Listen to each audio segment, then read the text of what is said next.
अकोट तालुक्यातील ग्राम उमरा येथे लोकमान्य विद्यालयात सावित्रीबाई फुले जयंतीनिमित्त स्नेहसंमेलन आयोजित करण्यात आलं होतं। यावेळी विविध स्पर्धांना विद्यार्थ्यांचा प्रतिसाद मिळाला। सर्वप्रथम फोटोचे पूजन व दीपप्रज्वलन करून रीतसर कार्यक्रमाला सुरुवात करण्यात आली। नंतर उपस्थित मान्यवर मंडळींचे स्वागत करण्यात आलं। या कार्यक्रमाचे अध्यक्ष म्हणून लताताई इंगळे या लाभल्या होत्या। संस्थेचे अध्यक्ष मोहनलाल इंगळे हे होते। प्रमुख अतिथी म्हणून संगीताताई अढाव, मुख्याध्यापक नितीन वैराळे, सरपंच अर्चनाताई लबळे, पंचायत समिती सदस्य विष्णू येऊल, युवक काँग्रेसचे प्रवक्ते कपिलदादा ढोके यांची प्रमुख उपस्थिती होती।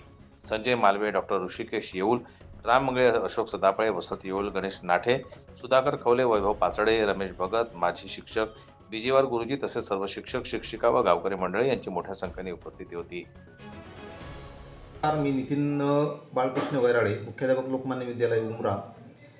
आज दिनांक 3 जानेवारी आमच्या विद्यालयामध्ये क्रांतिज्योती सावित्रीबाई फुले जयंती यांच्या निमित्त आज त्यांचा सावित्रीचा जागर या निमित्त स्नेहसंमेलनाचं आयोजन केलं होतं आणि त्यानिमित्त आज आमच्या विद्यालयामध्ये स्नेहसंमेलनाचं आयोजन केलेलं आहे।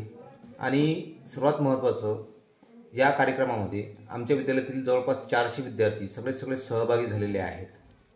हे याचं औचित्य आहे आणि गावातील सर्व प्रतिष्ठित नागरिक आणि सर्व परिसरातील नागरिक या कार्यक्रमाला उपस्थित आहेत।